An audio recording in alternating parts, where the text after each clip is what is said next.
Hi, perhaps you recognize me. It's your favorite president. We will decide who comes to this country and the circumstances in which they come. And if the yes vote is successful, we will be divided forever. What does confrontational mean? It means you fight for what you believe. We've got Trump-a-mania running this country, brother. Unless you're scripted, you're useless. I was saved by God to make America great again. We shall fight in the fields and in the streets. We shall fight in the hills. We shall never surrender.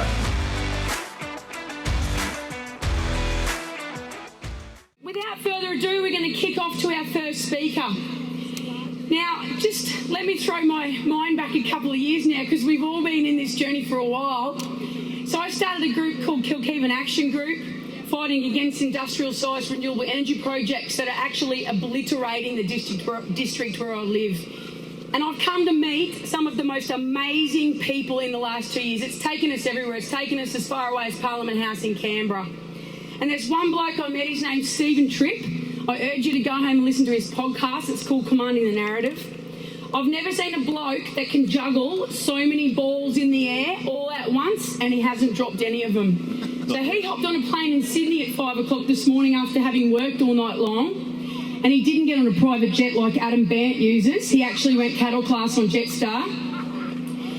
He is the president of a group that we're all proud to be associated with, and it's called Let's Rethink Renewables. And he's here today to tell you all about that. Let's put our hands together for Steven.tripp.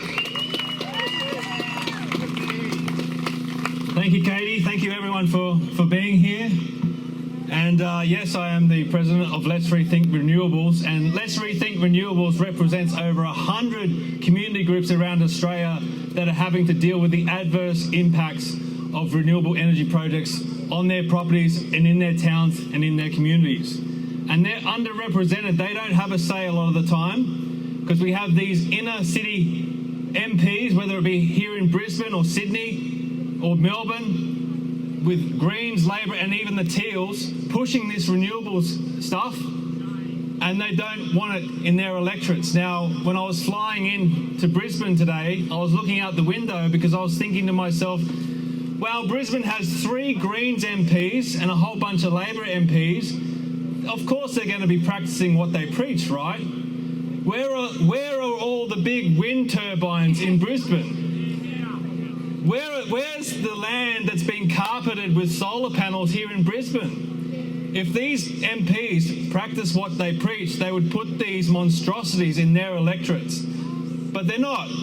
They're putting it out in rural communities, letting rural communities deal with it, and it's out of sight, out of mind for everyone living in the city. And everyone living in the city hears all the wonderful marketing messages that they have, telling everyone how wonderful and amazing renewable energy is, but it has a real consequence. It has a real impact, and our rural communities are having to deal with that. Now, let's put it into perspective. While we're having this rally here, the Greens are also having a rally right now in the CBD. It's against a new stadium, and they're having a picnic march, whatever that means. I thought when you have a picnic, you sit down, you don't march, but they're having a picnic march. They're not very good with common sense, the Greens. But on their flyer, it says that it's optional to dress up in flora and fauna or your favourite park animal. So you can imagine going to a Greens rally dressing up as an animal. But this is what they had on their social media post. And Katie, I don't know if you want to hold on to something while you listen to this. So they're protesting this stadium, right? And this is what they say. The stadium jeopardises the well-being of residents and livability of our area. A stadium. How about living in a rural community like out in Kilkeevan or around Australia, where they're dealing with massive solar panels carpeting their communities? Yep. And the Greens are complaining about a stadium. They go on to say, as our climate and biodiversity crisis has intensified, sacrificing this inner city oasis for an expensive stadium is not only short-sighted, it's a direct attack on our future. This is what the Greens are saying, right? Meanwhile, in our productive farmlands across this country, they're being crisscrossed with high voltage transmission lines, being turfed up for these monstrosities. Our wildlife habitats in far north Queensland are being blown to shreds with dynamite to clear land for wind turbines, and the bulldozers are coming in and doing exactly the same thing. Why are the Greens not talking about that? They're concerned about a stadium in the middle of Brisbane, but they could care less about our environment out in rural communities. And our rural landscapes are being carpeted with solar panels. Where are the Greens? Where are the Greens? They're in the city protesting about a stadium. And our communities and our way of life is being sacrificed on the altar of this green ideology. So Let's Rethink Renewables has just launched a campaign. It's called our Unrenewable Campaign. Because once you get rid of our wildlife habitats and our rural communities and our productive farmland and our local communities, they're unrenewable. Once they're gone for good. Yep. So what I say to all of you, at this upcoming federal election, let's put the Greens last. Let's make the Greens unrenewable, and let's make sure that once the Greens are gone, they're gone for good. Thank you. Hey everyone, it's Steven.tripp of Commanding the Narrative. I'm here at the Let's Put the Greens Last rally. We're hearing from some great speakers. Hopefully we can speak to some of them one-on-one, and it's been a great rally so far. So let's see how we go. Righto, I'm here with the great Libertarian candidate for the Senate in Queensland, Jim Wilmot. Jim, you were one of the masterminds behind this rally, the Let's Put the Greens Last rally. Yep. Why? Why do we need to put the Greens last? Well, mate, they're destroying Australia. They don't like Australia. They're destroying our farmland, they're dividing our communities and crushing our industries.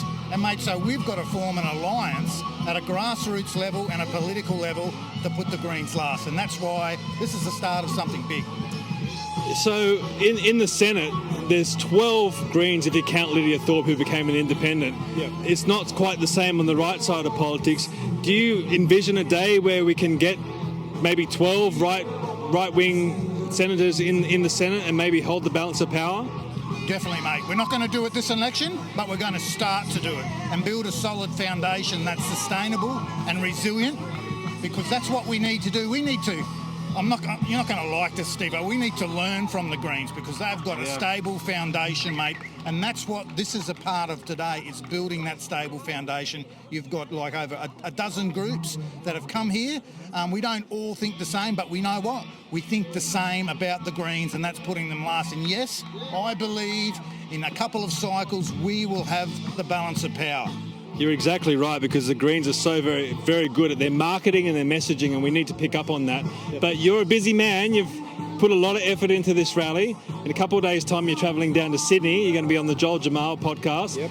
It's going to be maybe a tough podcast. Then after that, even worse, you're going to be on Commanding the Narrative. Are you ready for what's about to come?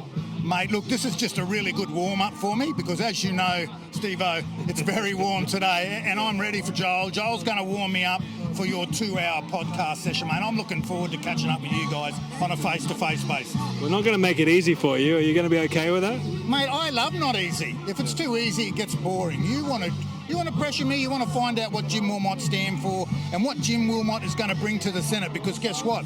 I'm a different kind of political animal altogether, Stephen. I know you are.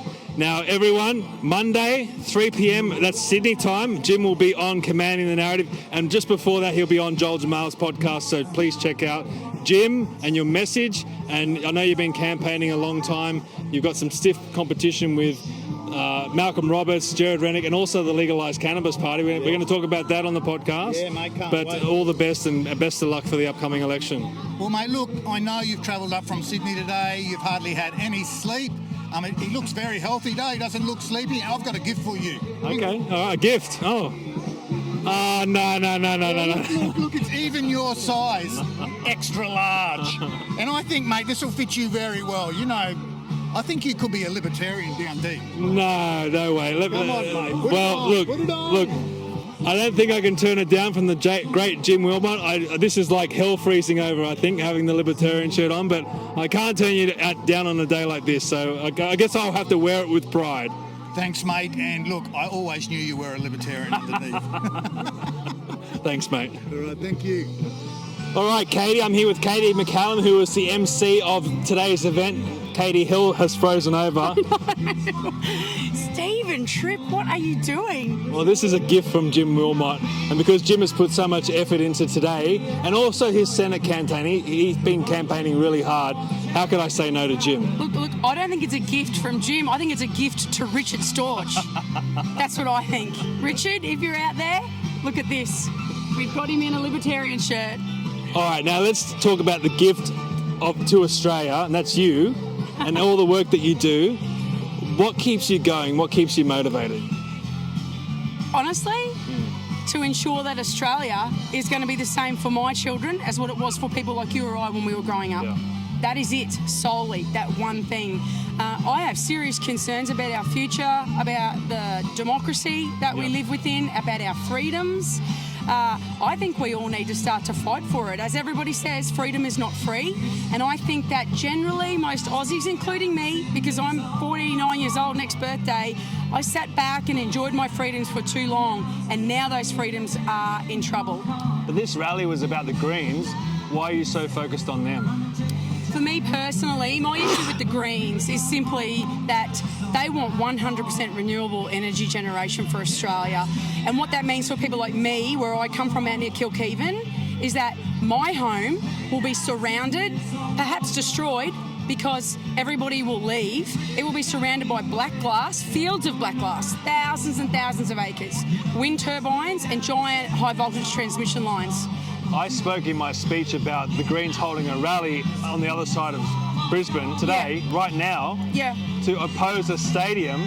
And they're talking about the environmental damage that's going to take place from a stadium in a city, but they don't want to talk about stuff that's happening in places like your community. Well, that should be a nice little wake-up call to everybody, shouldn't it, about how the Greens feel. They're absolute bloody hypocrites. They do not give two iotas about people living out in rural Australia. All they care about is their cafes and their nice little strip shops down here in the city. They need to step outside of the bubble. They need to come out to the country and they need to see where the minerals and the food and the fibre comes from that they need to live. Because the fact of the matter is that every single Australian who stands on this soil right now needs farmers, they need miners, they need rural communities. We must be there. Australia does not exist without us. We have no economy and we have no way to exist. It is time they woke up and realised that. And the fact that they want 100% renewable energy tells me that they do not care about our communities because they know that it's going to destroy rural Australia. There will be no wildlife habitats left. There'll be no rural landscapes, no Australian way of life left in places where I come from.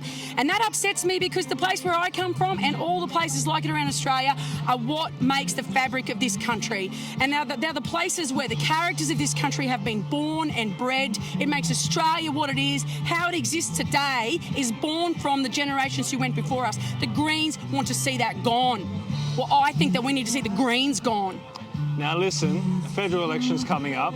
You've got an opportunity now to speak to people that may be living in city electorates. Yes. Where they're thinking about voting Teal, they're thinking about voting Greens, they're thinking about voting Labor, and they're even thinking about voting some of the Liberal Party members that support net zero and this reckless rollout of renewables. What are you going to say to those people?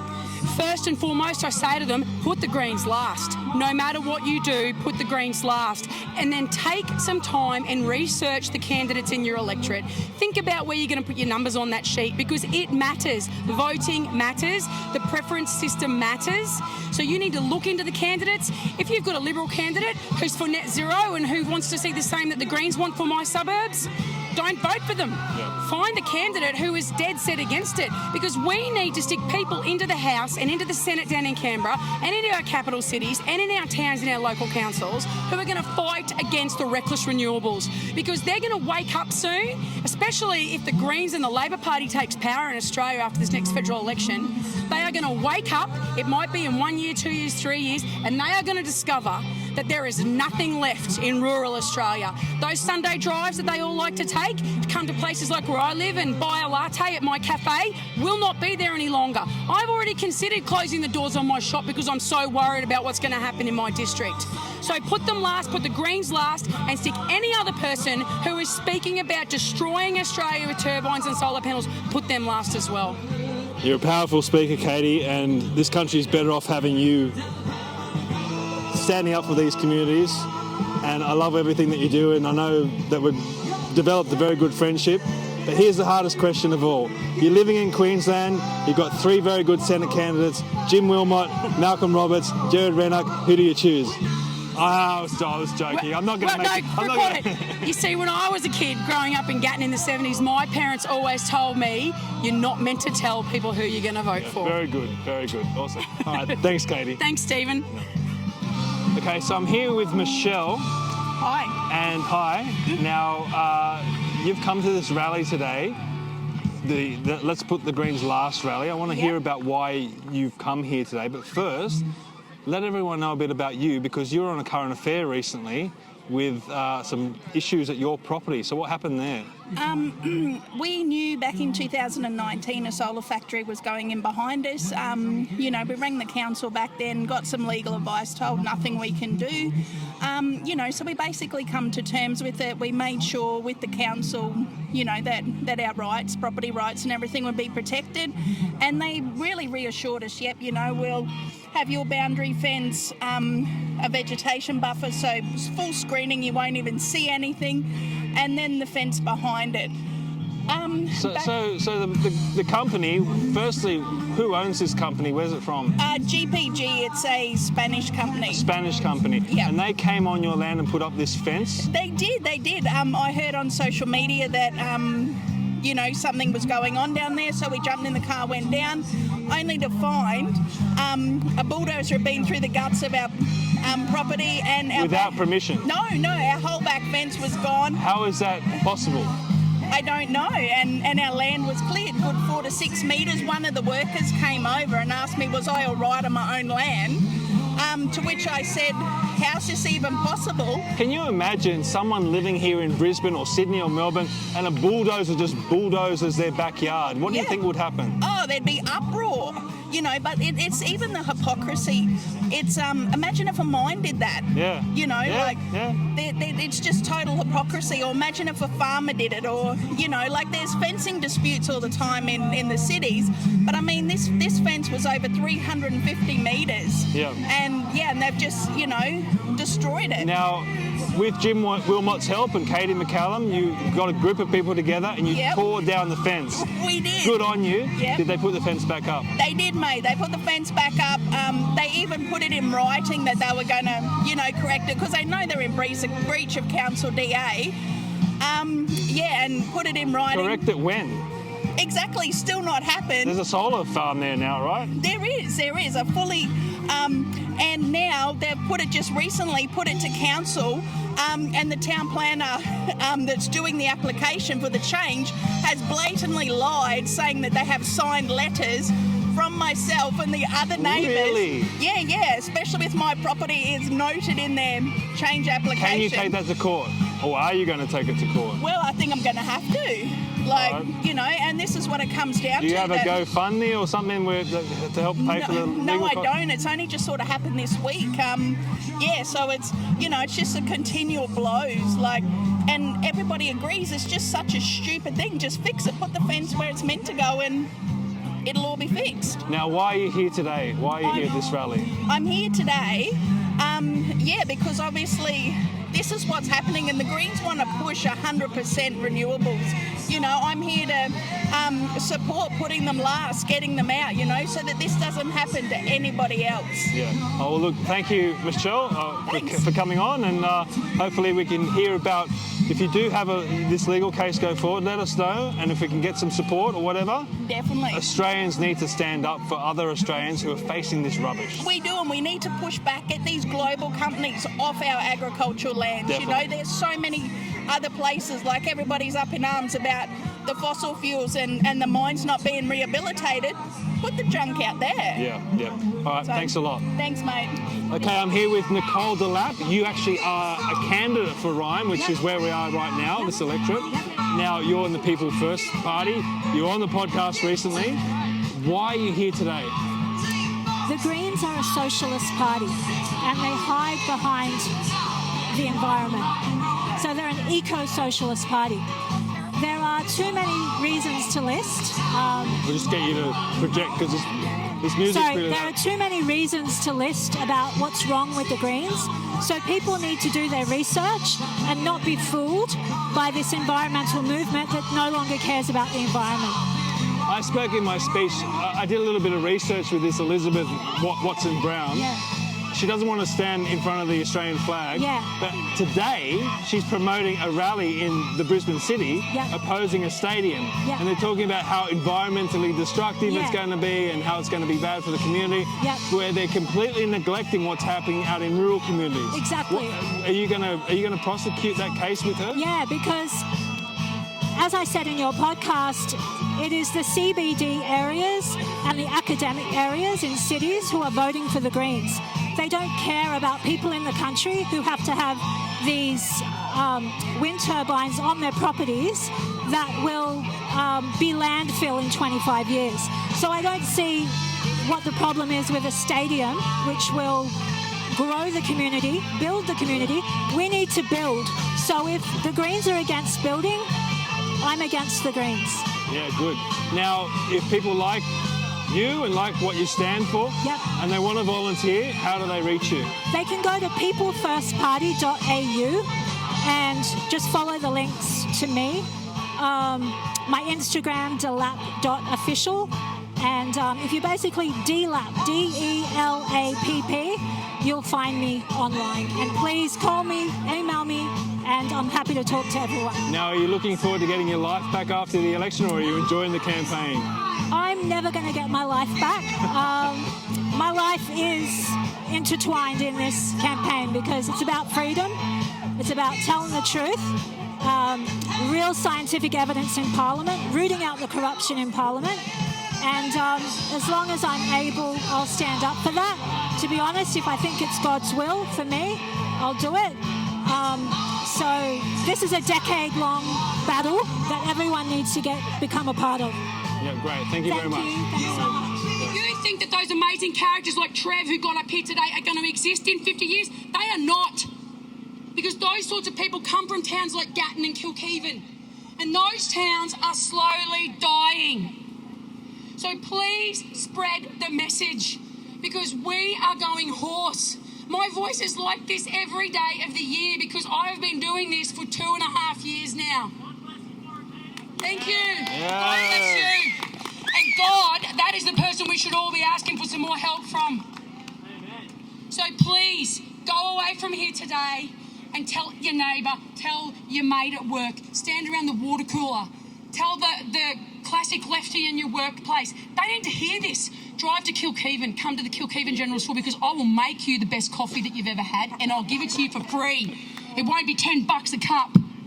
Well, it's about to be, because apparently the beans are about to go up next week. You come and get a coffee off me, and I will take you and I will show you what is at risk. Because if the HV lines and the pumped hydro and the solar panels and the wind turbines end up in Gympie, that is your back doorstep, and it will never be the same again. And there is everything out there, from endangered quolls to phascogales to wedge-tail eagles to greater gliders, you name it. I know, I live on 900 acres in the middle of 2 national parks. I bought it to protect it. That's where my kids get to live every single day. We have to wait for the koalas to cross our driveway so that we can get to school. They won't be there for much longer if this stuff continues. Please, go home and spread this message. Thank you. Yeah, Ben, you right? All right, I'm here with the great man, Malcolm Roberts. Now, bit of a tough question. You were on 6 News recently with Jim Wilmot, Jared Rennock, and the legalised cannabis candidate. No, I was the one that they all questioned. Well, I want to ask you about that, because everyone seemed to be targeting you, and rightfully so. You're an incumbent, you're in the Senate. But I noticed that you were trying to put the pressure on legalised cannabis. And I think a lot of people don't realise that out of all the 4 candidates on that debate, she could be your biggest rival in this upcoming election. And the legalised cannabis are very good at trying to paint themselves as a centre, or even right on certain issues, when I feel like they're just a surrogate for the Greens. Do you think people realise that? And do you think people that are right-leaning that may be thinking about voting for legalised cannabis, do you think they realise that? Well, a lot of people don't realise that. They're just mesmerised by the single issue campaign that they're running, and there is merit in cannabis, as you know. But I just take issue with it on one thing, that I wasn't putting pressure on her. What I was trying to do was to say, we're with you on much of this, but people aren't ready for the recreational use yet. So let's just focus on the medicinal use first and the industrial uses of hemp, and then once that people are comfortable with that, then start researching the recreational use. So I was trying to steer her in the right direction. I wasn't trying to be confrontational with her, and I don't think she took it that way either. No, and I wasn't trying to say it that way, but I was more trying to, you're more trying to highlight that with a single issue party like the legalised cannabis, sure, it's great that they want to stand for that issue, but where do they stand for other issues? If she gets elected, she's going to be voting on all sorts of bills. Where do they stand? Exactly, and I think she had an opportunity to speak about those other issues, and she didn't convince many people of that. So, you know, we are friends with the legalised cannabis party. We get a lot of their preferences when they get knocked out. Yep. So we know that our policies, our party is aligned with some of their voters. Now, hopefully you get re-elected and you serve another 6 years in Parliament. What are some of the issues that you really want to focus on? Well, it's cost of living, because everything is driving cost of living to make things unaffordable for Australians. And our policies are all based upon, literally all of them are based on putting more money back in people's pockets. We've identified $90 billion worth of fraud and duplication from the states and federals. We want to abolish a lot of federal departments, and especially the ones that are mirrored in the states, because there's state issues. The Constitution says that. So what we want to do is shrink the government to fit the federal government to fit the Constitution. That'll save us $90 billion, and $40 billion of that we want to hand back to people in terms of putting more money in their pocket through our income sharing joint tax filing, which will save couples with a dependent child about $9,500 a year. Yeah. Then lower alcohol tax in hospitality venues, lower excise on fuel, petrol and diesel, which stuff, Malcolm. Thank you, Lethea. Excuse me. And bring back bulk billing, and all of these have been costed, and that'll be $40 billion out of the $90 billion we can save. And these have all been costed, all these policies, another $20 billion into infrastructure, which will put more money back into children's pockets when they're adults. Yep. Because we need infrastructure. Both the major parties have neglected infrastructure and the future of the economy, the productive capacity of our economy. And the other part, as I said, $30 billion into paying down some of the debt. Because if we don't start paying it down, it's going to be costing us $50 billion in interest in the year after next. So that'll be the largest single item in the budget. So we can't afford to just send our money out for nothing. Last question. You work incredibly hard and you travel around the country. You were at this rally today. The sun was, beaming hot. I mean, it's not easy for any of us. I'm 40 and I found it tough to be out here today. You're the last one here speaking to as many people as you can. What keeps you going? Well,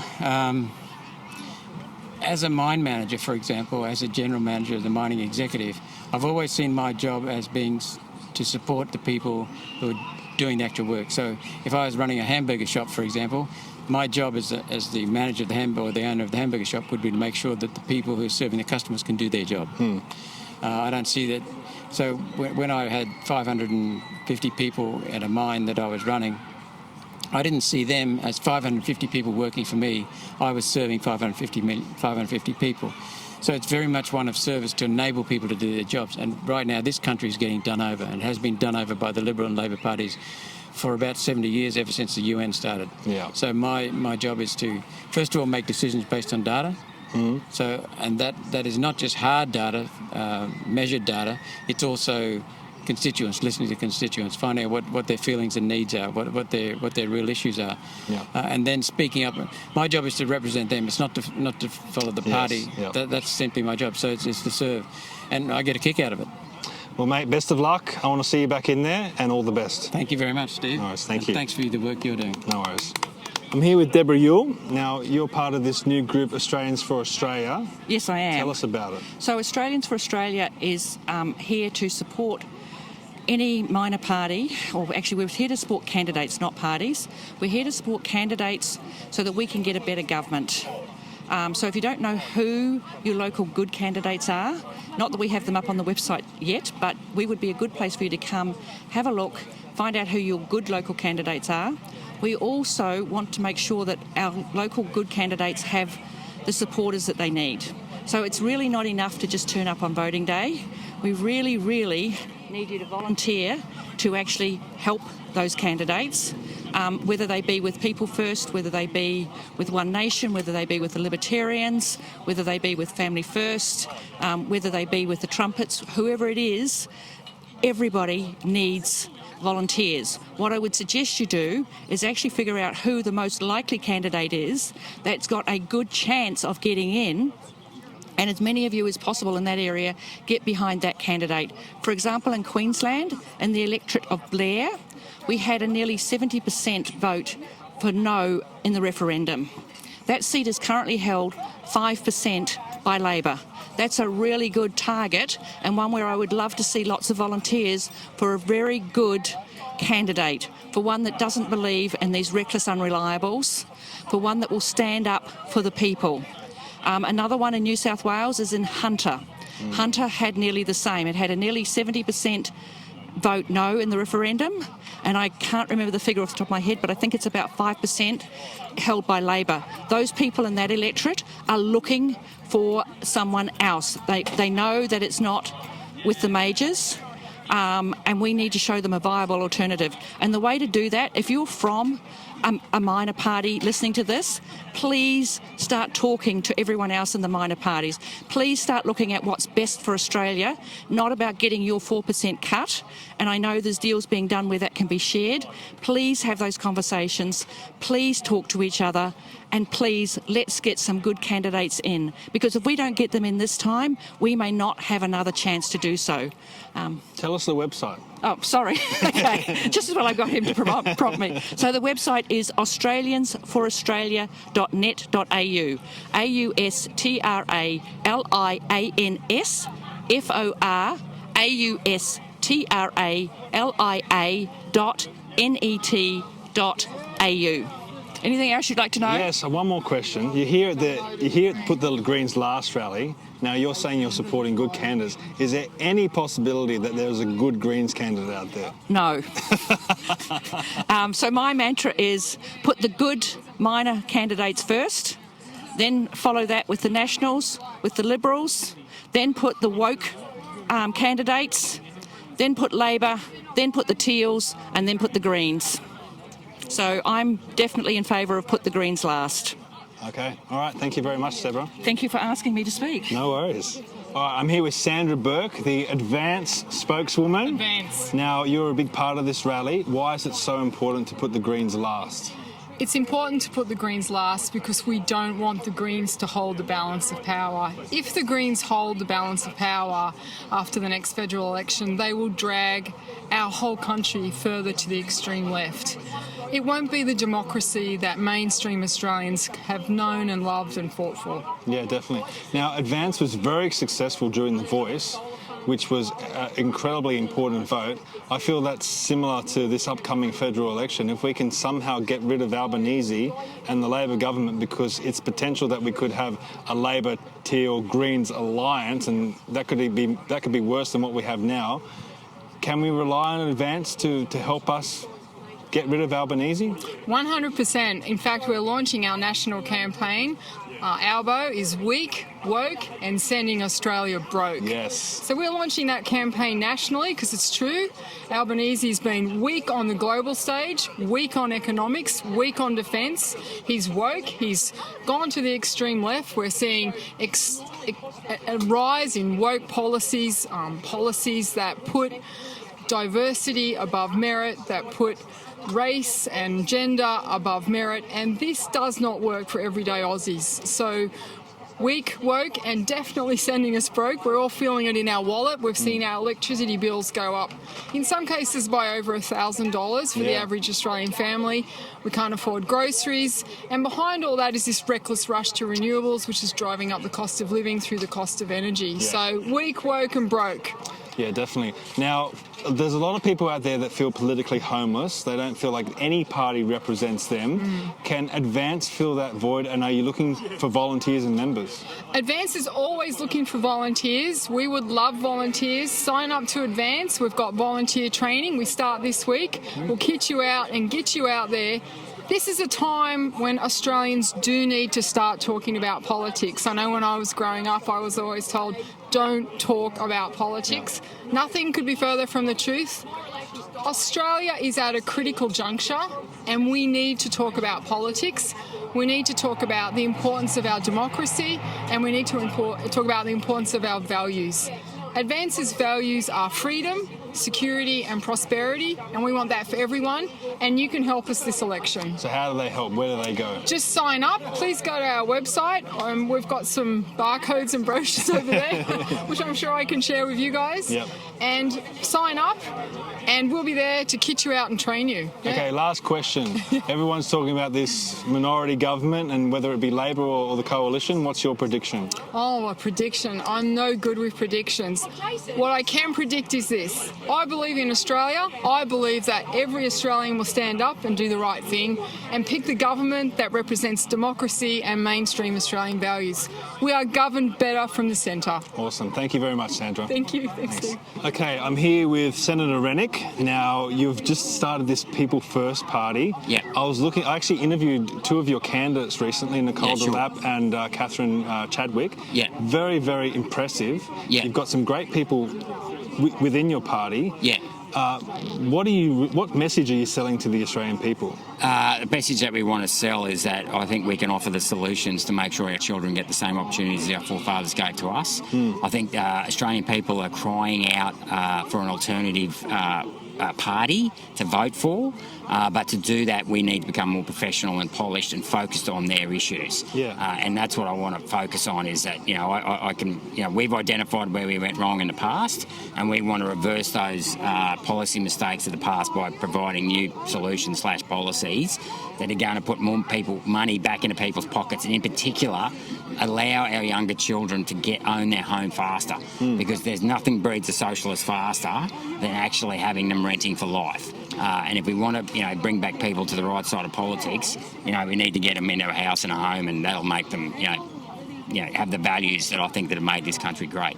Now, running a party is not easy. Running as a candidate is not easy. Yeah. But starting it from scratch is probably mission impossible for a lot of people. Yeah. How are you finding it so far? Oh, it's a lot of work. It's a lot of compliance. I mean, I come from a compliance background, so I'm used to it. I've got a long game of at least another 3 years past this election, regardless of what the result is. But look, as I said, I think we really need I'm a protectionist by trade. I believe that we need to protect our country, our culture, our children, and our values.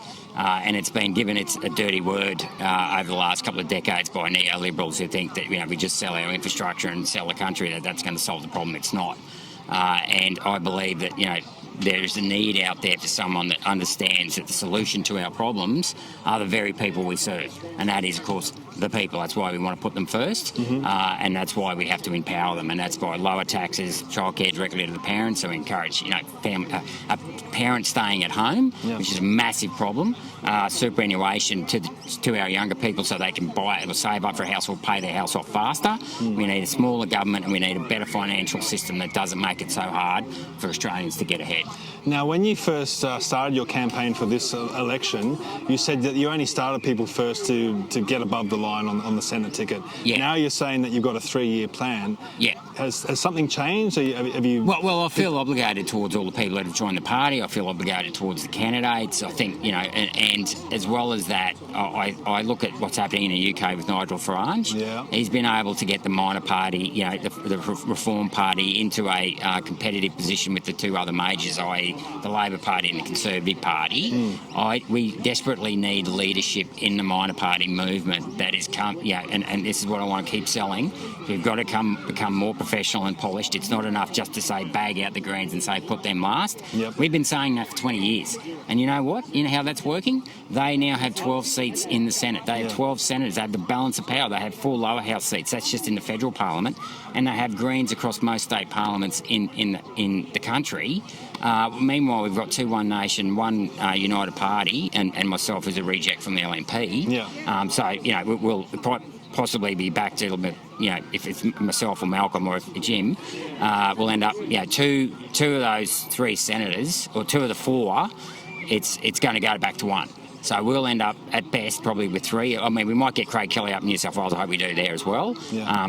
That's obviously not... and I do think it's all of those states, the freedom movement do have a chance of getting a senator up, but we've got to make sure that happens. So we've come close, but we need to just lift by a few more percent. And I think the best way to do that and to get people engaged is by talking in the language of something they can relate to about their children. Everyone loves their children. Everyone wants more money in their pocket.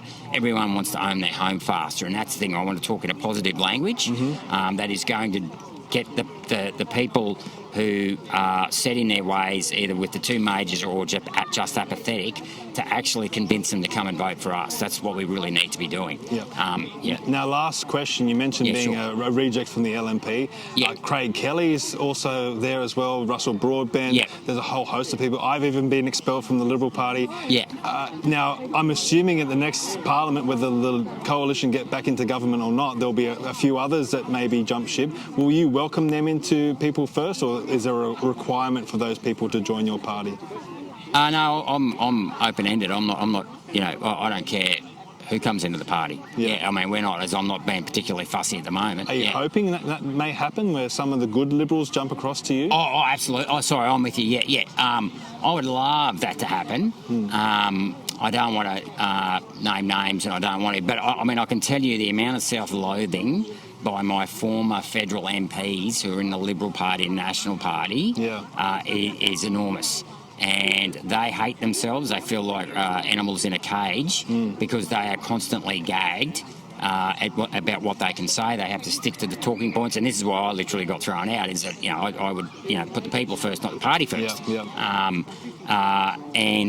And believe you me, I will be encouraging them to come over. And I found that, and I know I said last question, but just quickly, I found that more in the National Party. There seems to be a lot of hope and good people in the National Party. Do you think they play a significant role in the coalition to maybe reform the Liberal Party, or is the Liberal Party just too far gone? Well, it's a good question. It's a state-by-state issue. Like some divisions are better than state divisions are better than others, but they all go through cycles. But the problem with the Liberal Party is, because John Howard said this, he wants it to be a broad church. I hate that. And you know what? It's not working. We can't be wishy-washy. It means you stand for nothing. It means you stand for nothing. And it means, and I've seen it, I've been there, when I withheld my vote over the vaccine, the entire COVID mismanagement.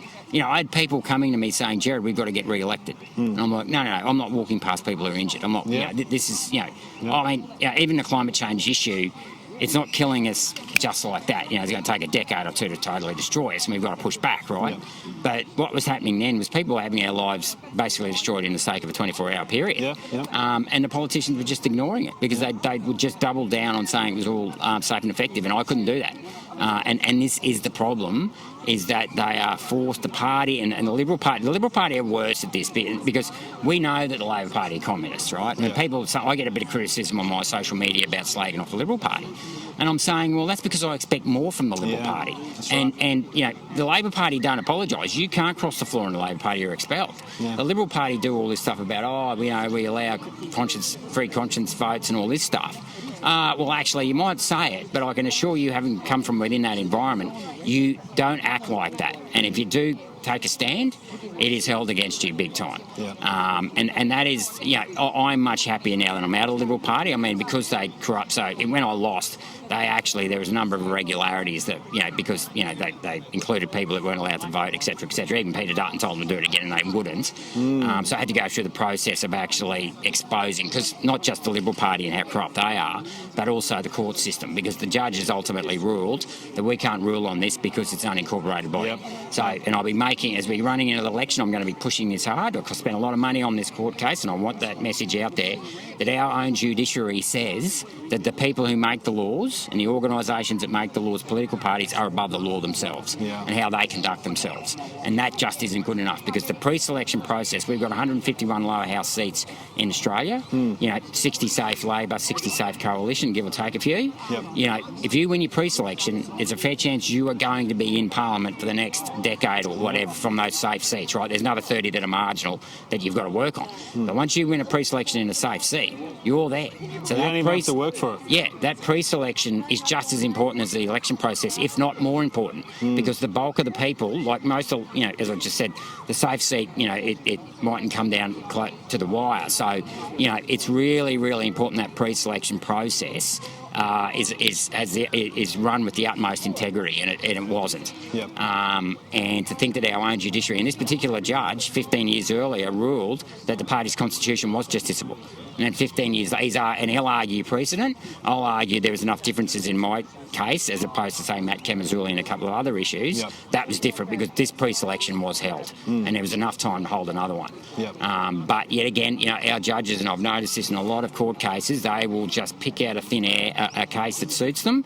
It's not what I would call the same circumstances, but they use precedent and they go. So with the Palmer WA case, the High Court relied on a court case back in 1986. I can't remember the name of it now, but it was to do with the sale of crayfish from South Australia to Tasmania, where the High Court and the Tasmanians, states are responsible for fisheries. So the High Court ruled, well, given that the states are responsible for fisheries, you can't sell crayfish. South Australia can't sell crayfish into Tasmania if it's too small, right? Okay, fair enough. But they used that as a precedent and compared crayfish to human beings, and the sale of crayfish and the size of those crayfish to the free intercourse of people amongst the states. Now, that to me was a bow, you were drawing such a long bow to compare the trade of crayfish to the free movement of people. Because what they'd done was they'd split Section 92 into two limbs, free trade and commerce, and then free intercourse amongst the states, which was to do trade and commerce, goods and services, intercourse amongst the states, human beings, people. And then they brought the two limbs back together with the Palmer versus WA. But yet again, the Liberals shouldn't have let Palmer run that case. We should have run it as a federal government saying, no. Our constitution was set up to make sure that there were free and open borders. We were going to keep our state borders open. And look, I actually agreed with, I didn't have a problem with 2 weeks quarantine if you were coming back from overseas. But not amongst the states. You cannot have people not being able to go and see their loved ones and they're dying, or they need to get in a hospital because they're pregnant or whatever. And yet, while all this was going on, horrifying stories. While sportsmen are travelling, willy-nilly, movie stars. So the hypocrisy, as well as just I'm preaching the converted here and with this interview, but we've got a lot of work to do. But obviously we need to also 10-20% of the population were severely impacted negatively in COVID. A lot of people loved it. They were paid to stay at home. There's a holiday for them. Or paid to literally work from home or stay at home. And they've moved on. It's just like we get in our cars every day. We know you can have an accident in the car, but it doesn't stop us because we've still got to earn a living. And this is what we've got to realise, is that while we need to prosecute the injustices of the COVID pandemic, we've still got to go back to what controls most people is money. And we've got to empower them, putting more money in their pocket, lower taxes, voluntary superannuation, childcare to the parents, and lower, smaller government, less regulation. Yeah, definitely. No, I was really impressed by your policies. I really like them, and I hope that you carry on. I mean, it's going to be a tough election. You're in a tough fight, but starting a party's not easy. And you deserve to be in there, but that's not how it always works out. No, that's right. But I encourage you to keep going, and good luck. Yeah, cheers. Thanks very much. Thank you very much. Thank you. Righto, let's take it away, Jim. Let's finish this up. Okay, thanks, everyone. Look, I stand here with all these people as a proud libertarian because we are united. We have put aside our differences and come together for a common goal. Because Australians believe in a peaceful, prosperous future. But that future is under threat.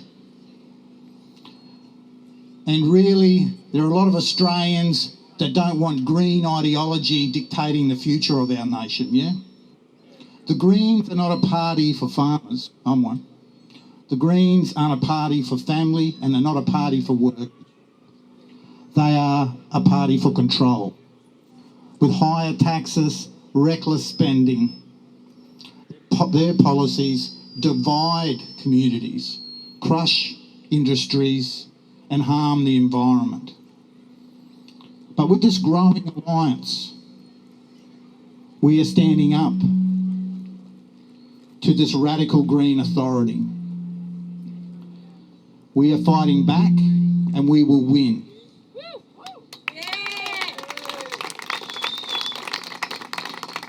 So take this energy from today. Tell your friends, tell your mates, tell your neighbours. Spread it far and wide.